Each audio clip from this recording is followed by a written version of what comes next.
อาจจะซื้อข้าว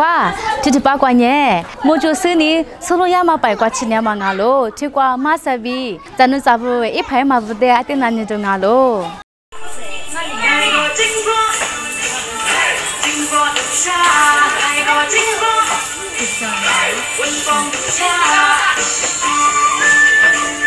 ข้าวจ้ะข้าวกันมาจิกเงี้ยจะหัวเนี่ยงานหนุ่มงานเนี่ยคือกว่าชิกาชาโล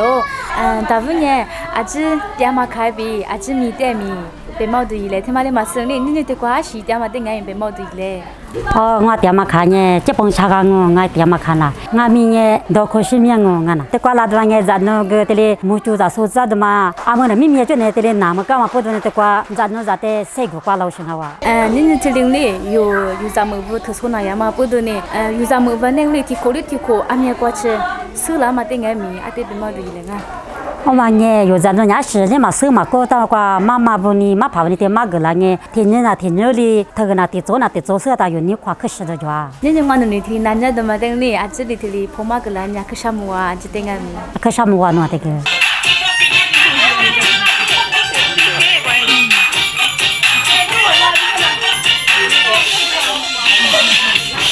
明白吧嘛？明白吧？我今天阿妈呢对呀的在包里呢，阿想玩大的不？ပထမအောင်ဆုံးအမရဲ့နာမည်နဲ့အမရဲ့နေရဲ့လိပ်စာပြီးလို့ရှင်အခုဒီမှာဘာတွေလုပ်နေလဲဆိုတဲ့အကြောင်းကိုလေနော်ပြပြပေးပါအောင်လို့နာမည်ကတော့မအီတူဖြစ်ပါတယ်နေရဲ့လိပ်စာကခင်မတီတီရက်ကွက်ကနေဒီမှာမူဂျိုကျောင်းစင်းပွဲမှာလာပြီးမှပေါ့နော်ကလေးတွေရဲ့ကျောင်းစင်းပွဲမှာပါဝင်တာဖြစ်ပါတယ်အခုပေါ့လေနော်ကလေးကဒီမူဂျိုကျောင်းမှာတက်နေတယ်ဆိုတော့မိခင်တယောက်အနေနဲ့ပေါ့လေနော်ဘယ်လိုခံစားရလဲပြီးလို့ရှင်တားကရောခွေရောရပြီလားပေါ့ဒီကျောင်းမှာပါဝင်ရတဲ့အတွက်ကိုဖျားကျောင်းလည်းဖြစ်တဲ့တော့အရင်ပြောတာပေါ့နော်အမျိုးပါဝင်ခွင့်ရတဲ့အတွက်ကောအဲ့ဒါပြီးတော့ဗလဲတားတော့ဘွဲမရသေးဘူးနောက်နှစ်ပြန်ဆက်တက်ရအောင်မလေးနောက်နှစ်ပြန်ဆက်တက်ရအောင်ဆိုတော့နောက်နှစ်လည်းပြန်တက်မှာပေါ့ဒီကျောင်းမှာဒီမှာတားလေးကကျောင်းတက်နေတာဘယ်နှစ်ရှိပြီလဲပေါ့ပြီးလို့ရှိရင်ကိုတားလေးအခြေအနေရောဘယ်လောက်ထိတူတက်မှုရှိသွားလဲပေါ့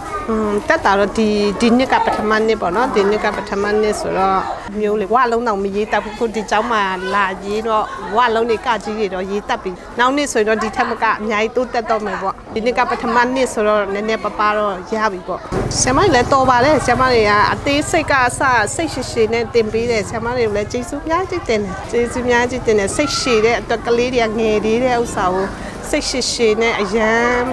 အနိကပြီးမှလေတင်မလားအရန်တင်ပေးတဲ့အတွက်ကျေးဇူးတင်ပါတယ်ကျေးဇူးတင်ပါတယ်အခုလိုမိသမျှအလုံးကိုဖြည့်ပေးတဲ့တက်မှလည်းကျေးဇူးတင်ပါတယ်ကျေးဇူးတင်ပါတယ်နောက်နေ့လည်းပြန်လာတက်မယ်ဒီကြောင်းပါနော်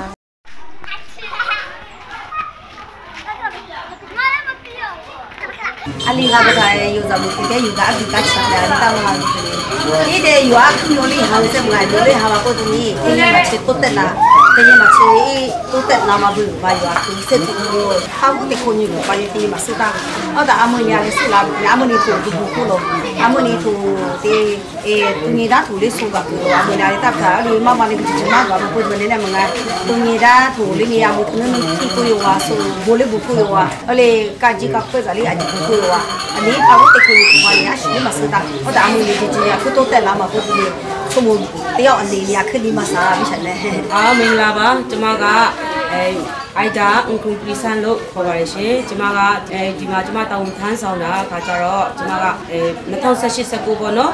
ဒီမှာတငယ်ချင်းလည်းဖြစ်တယ်အမလိုလည်းဖြစ်တယ်ဆက်ဦးပါရင်မလူပန်ကကြတော့ဒီမှာတဲ့နော်ဆရာမလိုနေပါတော့ဒီမှာတောင်းထမ်းဆောင်ဖို့ဒီကကလေးတွေပေါ့တဲ့ကြည့်ရှုပေးဖို့မူချူဆရာမလေးတောင်းလို့တယ်လုတ်ပေးချင်လားလို့မေးတဲ့ခါကျရတယ်လို့အဲ့ချက်ကျမလည်းခါးရနာတဲ့ခါချင်းကျမနားရတဲ့နှစ်ဖြစ်တဲ့ခါကျအမေကလည်း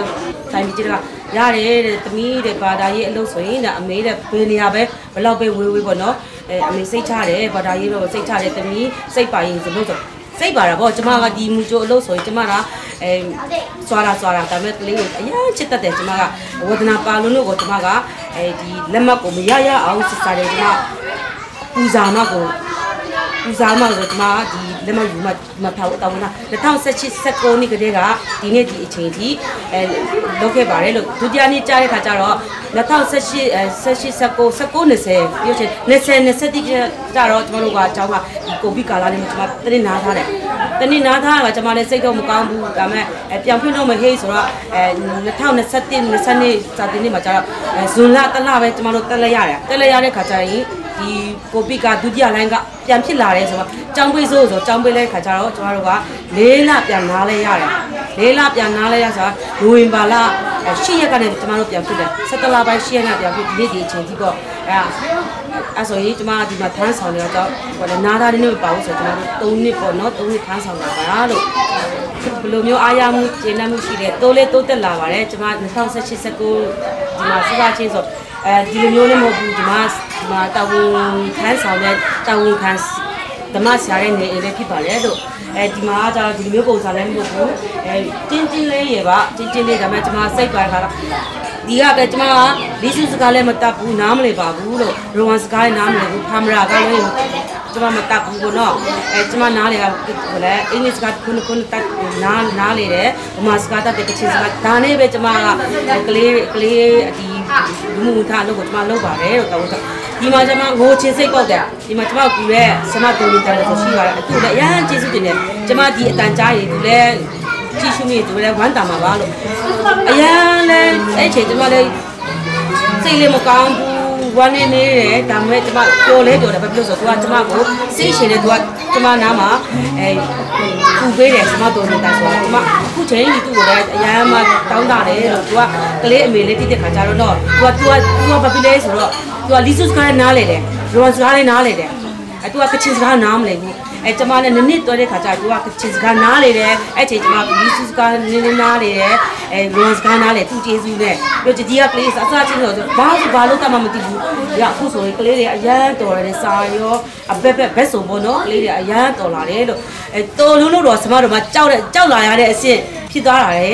အားရကျေနပ်မှုရှိပါတယ်လို့ဒီနေ့ပေါ့နော်ကျောင်းကပေါ့နော်တိုးတက်လာတဲ့အမြပေါ့နော်ဒီကလည်းဆီယမတွေလည်းဒီကကျမလည်းအခုဒီနေ့ကကျတော့ကျမနောက်ထပ်ဆမလွဲအောင်လည်းဒီနေ့ကလက်သေးပါတယ်ပေါ့နော်နောက်နေ့တွေလည်းဒီကနေခံကမိဘတွေလည်းလာရောက်မှလည်းအနံ့ကြပါလို့ကျွန်တော်တို့ဒီကဆမတွေပေါ့နော်အတန်းနဲ့ဆိုစိတ်ရှင်တီးခံမှလည်းတင် जा ပေးပါတယ်လို့ဒီမှာတင် जा တဲ့ဒါတင်ကြီးတွေကကျတော့သူများနဲ့ရှင်လဲမနှိမ့်ကြစီရပါဘူးเนาะဒီဟာပိုင်းလေးလဲအပပပေါ့နော်တိုးတက်အောင်လဲကျွန်တော်တို့မြောက်ပြပေးပါတယ်လို့ပြီးတော့ဒီနေ့တဲ့အားလဲအားရတယ်တိုးတက်လာတယ်ဒီကေရမိဘတွေလဲပြန်မေးကြည့်နေကိုသားသမီးကြောင့်ကုန်ကြည့်မှာပဲဒါမဲ့ဒီနေ့ကကျွန်တော်တို့လေးလပဲတက်ဆိုတော့အရင်နေ့ကတော့နည်းနည်းတော့အားမရဘူးပေါ့ကွာအရင်နေ့တဲ့ဆိုင်တော့နည်းနည်းလေးအားမလို့အားမရဖြစ်မိပါတယ်လို့တနေ့နေ့တဲ့ဆိုင်တော့တိုးတက်လာတယ်ဒီကေရအတိပါတက်ပြီဆိုဒီနေ့လေးကအရန်ထူးချင်ပါပဲလို့အာရီဒီစီအဖက်သားများကိုလည်းကျွန်မအရန်ကျေးဇူးတင်ပါတယ်ဟုတ်ကဲ့ပါရှင်ကျမရဲ့နာမည်ကတော့ဒေါ်အယ်ဒွေအောင်ဖြစ်ပါတယ်ရှင်ကျမရဲ့လုပ်သက်ကတော့4နှစ်ပေါ့နော်လွန်ခဲ့တဲ့3နှစ်ကတော့ကျမပုဂ္ဂလိကကျောင်းမှာတာဝန်ထမ်းဆောင်တာပေါ့နော်အခုဒီကျောင်းမှာတော့ကျမလုပ်သက်ကတော့တစ်နှစ်ရှိပါပြီရှင်ဘလို့အားမှုရှိလဲဆိုတော့ဒီတစ်နှစ်အနေနဲ့ပြောမယ်ဆိုတော့ကျမကတော့တိတ်တော့အားမရဘူးပေါ့နော်ဆိုတော့ဒီတစ်နှစ်အတွင်းကျောင်းကလည်းဖွင့်လိုက်ပိတ်လိုက်နေကျမတို့ကကျောင်းကဖွင့်တော့ခါကျတော့လဲ9လပိုင်းမှာမဖွင့်မဲနဲ့9လပိုင်းမှာဖွင့်နေပေါ့နော်ကလေးတွေကပြောမယ်ဆိုတော့ကျောင်းတစ်ရက်ကသူတို့က4လပဲညတင်ခွင့်ရတာပေါ့နော်အခါကျတော့ကျမတော့စားပိုင်းရကျတော့ကျမတိတ်အားမရဘူးပေါ့နော်ကျန်တဲ့ပိုင်းရတော့အဆင်ပြေပါတယ်ကလေးတွေကသူတို့အလွယ်တဲ့နီးပေါ့နော်အလွယ်နီးတင်ထောက်ကူတွေနဲ့လိုအပ်မဲ့ဟာတွေပေါ့ကျမတို့အဲ့ဒါတွေနဲ့ပဲသူတို့အမြန်ဆုံးတက်မဲ့နီးပေါ့နော်အဲ့လိုမျိုးတင်ပေးတာပေါ့ကလေးတွေဟုတ်ကျမဘယ်လိုမျိုးပြောချင်လဲဆိုတော့အခုကျမတို့ကတင်တဲ့ကာလကလည်း4လပဲသူတို့ချိန်ရှိတဲ့ခါကျတော့သင်ခန်းစာကိုတော့ပေါ့နော်တက်နိုင်တရားတော့ပြီးဆုံးအောင်တော့တင်လိုက်တယ်ပေါ့ဒါပေမဲ့ကြံတဲ့ဒီနွေရာသီ3လမှာတော့ပေါ့နော်မိဘတွေနဲ့ကလေးတွေကိုဆက်လက်ပြီးတော့ပေါ့နော်ပံ့ပိုးခိုင်းခြင်းတယ်ပေါ့နော်ကျရှင်တက်မလားဗာတက်မလားပေါ့နော်ဘာလို့လဲဆိုတော့မတက်ဘူးဆိုလို့ရှိရင်ရှင်းတဲ့ခါပေါ့ကြောက်တဲ့ခါကျလို့ရှိရင်သူများနဲ့ဒန်းတူပေါ့နော် KG တက်မယ်ဆိုလို့ရှိရင်ဒန်းတူရှင်းတန်ရမှာဆိုတော့လေကျမအခုဒီနွေရာသီ3လကိုမိဘတွေကိုတင်နန်းမဲ့ပြပါပဲဖြစ်ဖြစ်ပေါ့နော်အားထည့်ခိုင်းခြင်းတယ်ကျမအနေနဲ့ဟုတ်ကဲ့ရှင်ကျမလည်းကျေးဇူးတင်ပါတယ်ရှင်